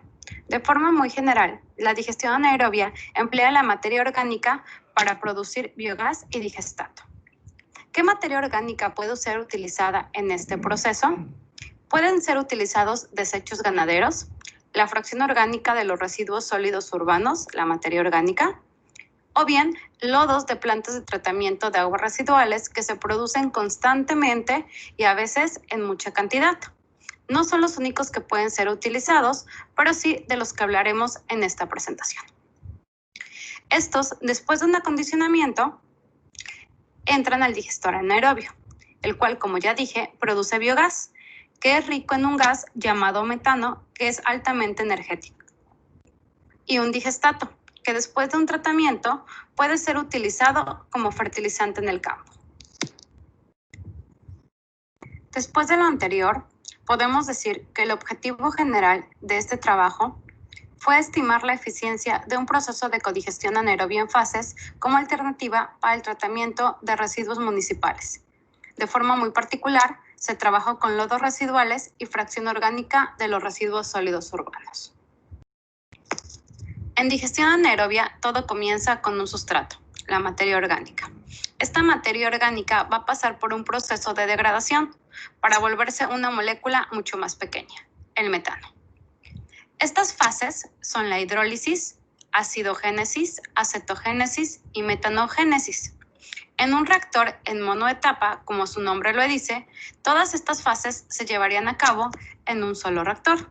Sin embargo, en nuestro caso, trabajamos la digestión anaerobia en fases.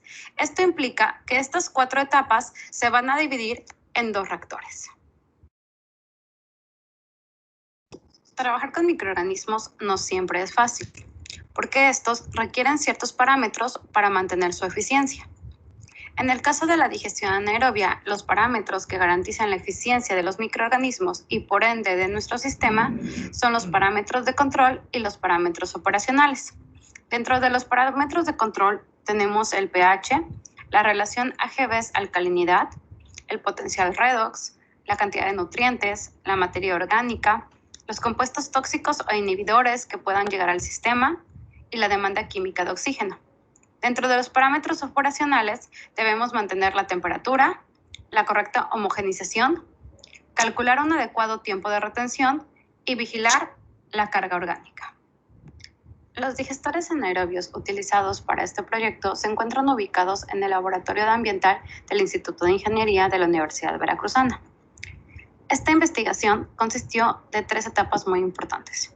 La primera, los sustratos, que eran lodo y la fracción orgánica de los residuos sólidos urbanos. Los lodos fueron obtenidos de una planta de tratamiento de aguas residuales de un importante centro comercial de la ciudad. La fracción orgánica de los residuos sólidos urbanos era proveniente de los desechos generados en las casas de algunos de los participantes en esta investigación. Ambos sustratos fueron acondicionados y caracterizados. La siguiente etapa era la evaluación del sistema, que se realizaba mediante el monitoreo de algunos parámetros físico-químicos, como el pH, la temperatura, la DQO o la relación AGV-alcalinidad. Y finalmente, la etapa de evaluación del biogás, que era realizada mediante la medición del volumen obtenido y analizando la riqueza de metano. Ambos sustratos, la fracción orgánica de los residuos sólidos urbanos y los lodos obtenidos de la planta de tratamiento de aguas residuales, deben ser acondicionados, debido a que la primera etapa, la hidrólisis, requiere ciertas condiciones de tamaño y concentración. Los sustratos eran monitoreados mediante la medición de 4 parámetros: sólidos totales, sólidos volátiles, DQO y materia orgánica. Materia orgánica únicamente era realizada para la fracción orgánica. En el caso de los primeros 3, sólidos totales, volátiles y DQO, se realizaba 3 veces por semana. Materia orgánica se realizaba semanalmente, que era cuando llegaba un nuevo lote. En la evaluación del sistema se monitoreaban 5 parámetros: pH y temperatura, que se realizaba diariamente, sólidos totales, sólidos volátiles y DQO, que se realizaba 3 veces por semana. En el caso de la relación AGV-alcalinidad, que también se hacía 3 veces por semana, únicamente aplicaba para el reactor metanogénico. La evaluación de biogás consistía en 2 etapas. La primera, la medición de volumen obtenido, que se realizaba mediante el proceso de desplazamiento de volumen. La riqueza de metano se obtenía mediante una prueba cromatográfica. El biogás era trasladado desde la planta piloto hasta el cromatógrafo mediante una bolsa Tetlar de 1 litro. Para medir la riqueza de metano en nuestro biogás, se utilizó un cromatógrafo de la marca Perkin-Elmer modelo OptoSystem XL. El software utilizado fue TurboChrome. El volumen de inyección fue de 1 mililitro. El tiempo de retención fue de 1.66 minutos con un tiempo de corrida de 4 minutos. La temperatura del inyector, horno y detector fue de 220, 50 y 250 grados Celsius, utilizando como gas de acarreo nitrógeno. Nuestro estándar tenía un 99.999% de pureza. Estos son los reactores que se encuentran ubicados en el laboratorio ambiental en nuestra planta piloto. La alimentación de estos reactores se realiza con codigestión lodo-forzo. Tienen un tiempo de retención de 32 días. En cuanto al reactor acidogénico, recibió una alimentación de 1.75 litros diarios y su temperatura es ambiente. En cuanto al reactor metanogénico, recibe una alimentación de 1.5 litros diarios y tiene una temperatura de 30 grados Celsius, que es el rango mesofílico. Se tomaba una muestra de cada uno de los reactores de 250 mililitros para las pruebas físico-químicas. En cuanto al caudal de biogás obtenido por los reactores, el promedio fue de 15.96 litros diarios, obteniendo un máximo de 21 litros y un mínimo de 10 litros. En cuanto a riqueza de metano, se obtuvo un promedio de 50% en la muestra. Tuvimos un máximo de hasta 71% y un mínimo de 22.74%. Después del análisis de los datos, podemos concluir que el sistema de digestión anaerobia en fases operó bajo condiciones mesofílicas y con un pH adecuado y dentro de los parámetros establecidos. La eliminación de la materia orgánica medida como sólidos totales, sólidos volátiles y DQO se encuentra entre los valores recomendados para el proceso de digestión anaerobia de este tipo. La producción de volumen de biogás fue en promedio de 16 litros por día. Los valores de riqueza de metano promedio, 50%, reflejan el hecho de que la codigestión anaerobia en fases de 2 sustratos de procedencia diferente logra una eliminación de materia orgánica por encima del 50%, lo que permite la generación de un producto energético como lo es el biogás. Agradecemos de forma muy particular a la empresa Biocer por permitirnos el muestreo de lodos en su planta de tratamiento de aguas residuales. Aquí podemos observar las referencias utilizadas para la generación de esta presentación. Les agradezco la atención prestada a esta presentación.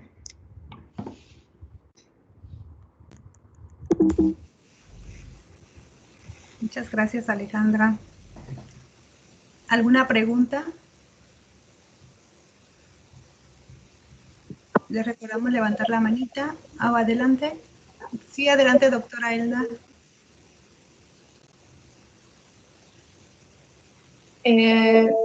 Buenas tardes. No me quedó muy claro es un sistema de 2 etapas, ¿no? O sea, separarse la fase hidrolítica de la fase metanogénica. dices que ambos los alimentas, mencionas ahí la cantidad de caudal que introduces a cada uno de los reactores, pero no entendí, ¿llegó un momento en que conectaste los reactores o los arrancaste al mismo tiempo, ambos reactores? No me quedó muy claro eso. Hola, buenas tardes. Para responder la pregunta, no, los reactores no están conectados. Lo que es la extracción del reactor acidogénico es manualmente, y manualmente alimentamos el reactor metanogénico. Porque justamente en ese proceso de extracción de uno y alimentación del otro, es que nosotros tomamos la muestra que analizamos para conocer el estado de los reactores. En cuanto al inicio de los reactores, sí, iniciamos primero el acidogénico y posteriormente iniciamos el metanogénico. Ok, y entonces, ¿a qué les atribuyen que esas variaciones, porque tienes muy variable la concentración de metano en tu biogás, y no sé si igual pasó en tu cantidad de biogás, porque no me pareció que no estaba ahí, sino nada más colocaste la concentración, entonces no sé a qué le atribuyes. Sí. Sí, las variaciones se atribuyen o son debido a lo que se alimenta, porque el estado de los lodos es diferente y la cantidad de materia orgánica y la composición de la materia orgánica que llega de los lodos es diferente semana con semana. Cada semana se va a la planta de tratamiento, se muestran los lodos y se condicionan, pero obviamente la concentración y las condiciones de aguas negras que llegan a la planta pues varía semana con semana. Si tenemos un norte, nosotros somos de Veracruz, si hay norte, si hay lluvias, todo eso afecta la concentración de sólidos en nuestros lodos. Y en el caso, por ejemplo, de lo que es la fracción orgánica, pues también dependemos de los desechos que nos traigan. Entonces, pues los desechos no siempre son los mismos, los desechos varían conforme los alimentos diarios o los alimentos que se juntan semana con semana. Entonces, todas estas variaciones son las variables que afectan al final la producción de biogás. En este trabajo no se presenta porque no llegamos hasta esa parte en este trabajo porque tuvimos que suspender debido a lo de la epidemia del COVID, pero en un trabajo que hicimos a nivel reactores, laboratorio, sí hemos analizado cómo afecta el tipo de alimentación que metemos en la producción de biogás. Ok. Entonces, ¿no controlas realmente la carga orgánica en el reactor metanogénico, sino de acuerdo a cómo llegó el lodo? O sea, no fijaste una carga orgánica, no fijaste a 2 kilogramos metro cúbico La día. carga orgánica se fija para el reactor acidogénico, para el metanogénico no. Ah, ok. Y el acidogénico sí fijamos una carga orgánica, pero no definimos, lo que no podemos definir es que si esa carga orgánica está definida por carbohidratos, proteínas o lípidos. Entonces, el carbohidrato, la proteína o el lípido que puede ingresar varía y las proporciones varían. Entonces, sí se podría fijar, y sí lo hemos estudiado como les comenté, pero si tratamos de llevar esta situación real a, por ejemplo, un muestreo en un restaurante o para poder utilizar este proceso a nivel real, nosotros no podríamos decirles a un restaurante, ¿sabes qué? No me des pan o no me des verduras, ¿no? Porque el chiste sería utilizar este proceso para que les den un aprovechamiento a los desechos que se producen en la ciudad. Entonces, sí hemos estudiado cuáles son los que más metano nos producen, pero también es importante considerar que si esta planta se pusiera, por ejemplo, en alguna planta de tratamiento donde ellos pudieran llegar a aceptar desechos de comida, no podrían estar limitados. Ok. Y una última pregunta, esta es curiosidad. ¿Por qué no mediste AGVs en tus reactores? Solamente vi que de cubo. No, sí medimos AGVs en el metanogénico. En el acidogénico no se miden, no medimos ácidos grasos, medimos relación ácidos grasos, alcalinidad. Ya no la presenté la gráfica porque como nos redujeron a 10 minutos, ya no me dio tiempo de presentarla, pero sí se midió también ácidos grasos, relación ácidos grasos, alcalinidad. Y siempre debió mantenerse por debajo de 0.5 y así fue durante todo el proceso. Ok, muchas gracias. Bueno, vamos a agradecerle a Alejandra Vázquez. Muchísimas gracias por tu presentación. De nada. Sí, si hubiera alguna pregunta, pues te pedimos si la contestas en el chat. Claro que sí, gracias. Gracias a ti. Vamos a continuar con el programa. Ya estamos en la última ponencia. A continuación, vamos a presentar proyección de una biorefinería a partir de residuos de Opuntia SPP usando análisis de ciclo de vida. Presenta Eréndira Tonacci Quintanar Orozco, nivel académico, posgrado. Adelante.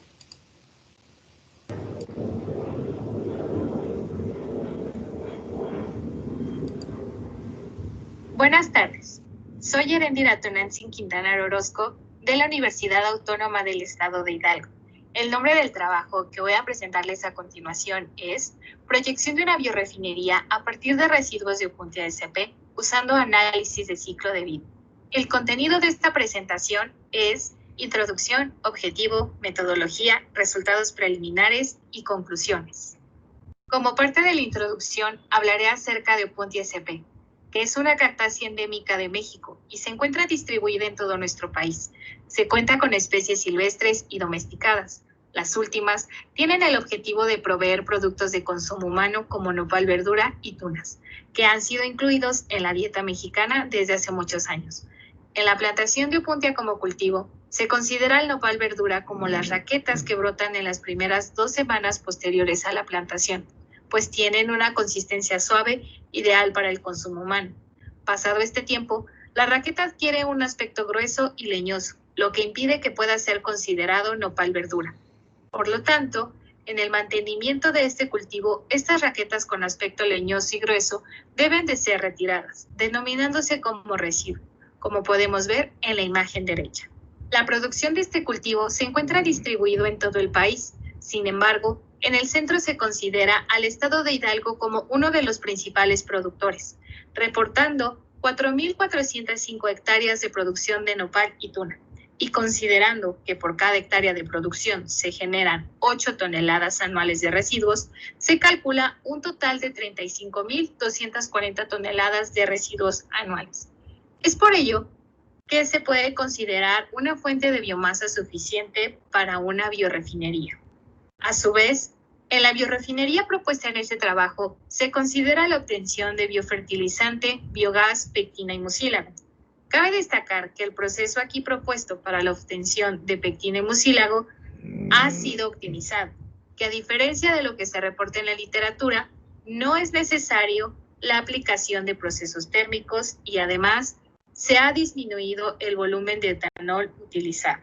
Por lo tanto, el objetivo de este trabajo es cuantificar el impacto ambiental que genera la obtención de pectina, mucílago, biogás y biofertilizante bajo un esquema de biorefinería a partir de 35.240 toneladas de residuos de nopal que se producen en el estado de Hidalgo. La metodología propuesta para este trabajo consta de 3 pasos. El primero es definir el objetivo y el alcance. El segundo, la recolección de datos y definición de los límites del sistema. Y por último, realizar el análisis de impactos mediante un análisis de ciclo de vida. Como resultados al primer paso, el objetivo es cuantificar el impacto de una biorefinería, como antes se ha mencionado, y el alcance es de la cuna a la puerta. Correspondiente al segundo paso, se obtuvo un inventario por cada proceso que comprende la biorefinería. El proceso número 1, como se muestra en la siguiente tabla, para la extracción de pectina y mucílago, en el que se utiliza como único solvente al etanol. A su vez, en este proceso se consideraron 4 etapas. La primera como acondicionamiento, la segunda como extracción de pectina, después la combustión de residuos lignocelurósicos y finalmente la extracción de mucílago. Las fuentes de los datos que conforman este inventario son experimental, de fichas técnicas y simulaciones realizadas con AspenPlus según sea el caso. Y en el proceso número 2, que es para la obtención de biogás y biofertilizante, los datos que se obtuvieron fueron a partir de fuentes experimentales y de fichas técnicas, como podemos ver en la tabla. Como límites del sistema, se muestra el siguiente diagrama en el que las operaciones unitarias se observan rodeadas por la línea punteada, para la obtención de los 4 productos de interés que se muestran en la parte inferior. Finalmente, para el análisis de impacto se utilizaron las categorías de línea base que emplea la metodología CML 2001. Y como podemos observar en la tabla, las emisiones generadas por la biorefinería impactan principalmente a las categorías de potencial de calentamiento global, toxicidad humana y ecotoxicidad marina acuática. Y considerándose las etapas del proceso 1, se pueden ver en la siguiente tabla que la combustión de la biomasa impacta en las categorías de eutrofización y acidificación, y el resto de las categorías son impactadas por la extracción de mucílago. Como se mencionaba, la extracción de mucílago es la etapa del proceso 1 que tiene mayor impacto en el resto de las categorías, mostrándose esta tabla como continuación de la tabla anterior. Y de acuerdo a lo mencionado anteriormente, se puede ver en esta gráfica que el proceso 1, que corresponde a la extracción de pectina y mucílago, es el que tiene mayor impacto en todas las categorías. Por consiguiente, las conclusiones de este trabajo son las siguientes. Las emisiones de la biorefinería impactaron principalmente a las categorías de ecotoxicidad, acuática marina, toxicidad humana y calentamiento global. El proceso que más influye en las emisiones es el de extracción de pectina y mucílago. Por último, el proceso de producción de biogás y biofertilizante tiene un menor aporte en las emisiones totales en comparación con el de extracción de pectina y mucílago. Y bueno, aquí se presentan las referencias utilizadas para realizar este trabajo. Y pues eso sería todo por mi parte. Agradezco mucho su atención. Muchas gracias.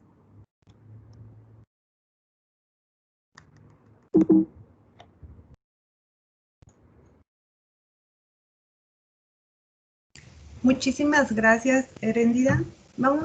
Tenemos la sesión de preguntas. Por favor, pueden levantar la manita para preguntar.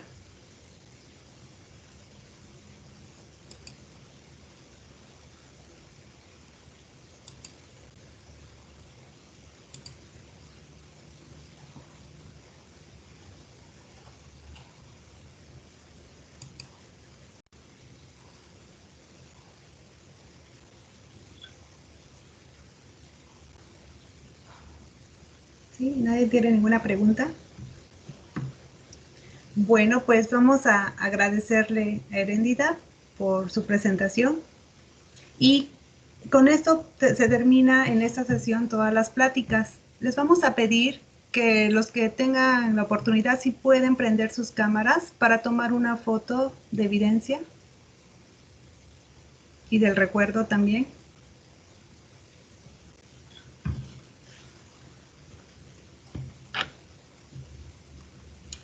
Gracias. Damos un minuto mientras todos se van conectando.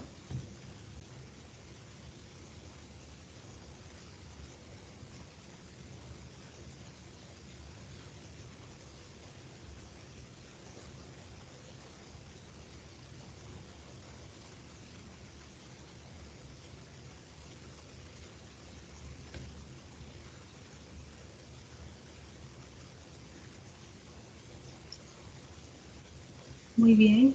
No sé cuántos ven ustedes, yo veo como 7 personas. ¿Es correcto? ¿Alex? Ahorita yo veo 13. Julio, toma la foto si ves más. No sé por qué. Bueno, en la pantalla de los que tienen cámara. O lo pongo en modo. Sí, claro que sí. Ojalá y más personas puedan abrir su cámara. Les prometemos no hacer mal uso de sus datos personales. Hay 25 personas aquí conectados. Estaría excelente que pusieran cara así como que disfrutaran la sesión.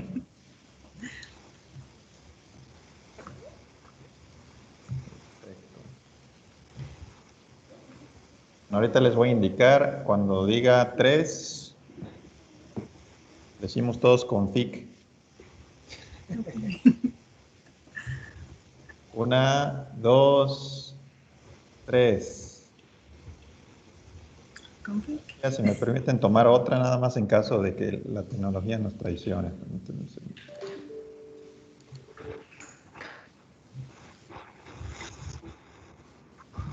Y lo mismo. Entonces, vamos a hacer.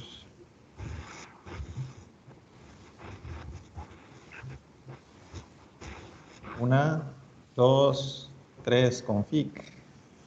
Config. Perfecto. Muchísimas gracias a todos y a todas por su presencia. Y bueno, les invitamos a pasar a la ceremonia de clausura y premiaciones de las sesiones carteles y orales que iniciará a las 6 de la tarde y la liga está pues ya colgada en el programa del evento. Muchísimas gracias a todos. Doctora Adriana. Muchas gracias. Gracias a todos. Gusto en Hasta saludar. luego. Hasta luego. Gracias a nuestros evaluadores, doctora Hilda y doctor Edgar. Muchas gracias. Gracias, buenas tardes. Hasta luego.